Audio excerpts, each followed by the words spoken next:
agency of the Christian Reformed Church, and we are a partner with the Alamana Center. And I'm coming to you from Hamilton, Ontario, Canada. So with the few minutes I have, I'm going to reflect on Mark chapter 14, verses 1 to 9. And this is the passage where Jesus is anointed by the woman. He's in the house of a man known as Simon the leper. And a woman comes with an alabaster jar of very expensive perfume. And it says she broke the jar and poured the perfume on his head. So what's interesting is the reaction of the disciples to this. They are indignant about this waste of money.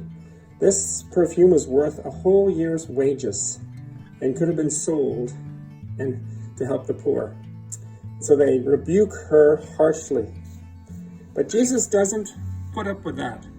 It says in verse 6, "Leave her alone," said Jesus. "Why are you bothering her? She has done a beautiful thing to me."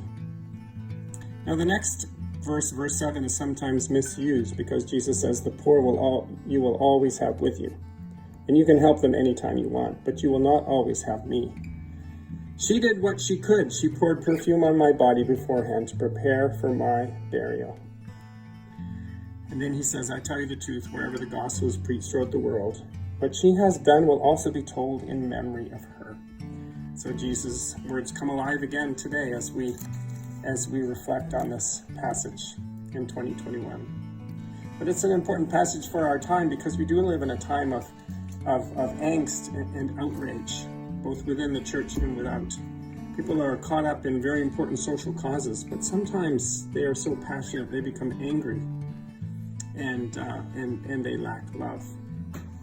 A popular pastor in my area of Ontario is Buxy Cavey, and he writes this in his blog. He writes, "I offer this observation. Our world is full of good-hearted people who are pursuing God-honoring goals, but doing so in soul-damaging ways." Let me say that again. I offer this observation. Our world is full of good-hearted people pursuing God-honoring goals, but doing so in soul-damaging ways. That's what happens when we pursue justice, righteousness, holiness, or any societal change via today's zeitgeist of anger and outrage.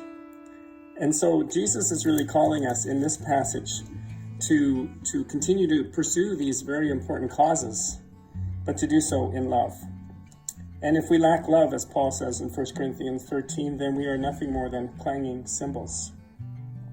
So as we look forward to Palm Sunday and Good Friday and Easter Sunday, celebrating the resurrection of Jesus Christ, let's just remember that Jesus died for us in love.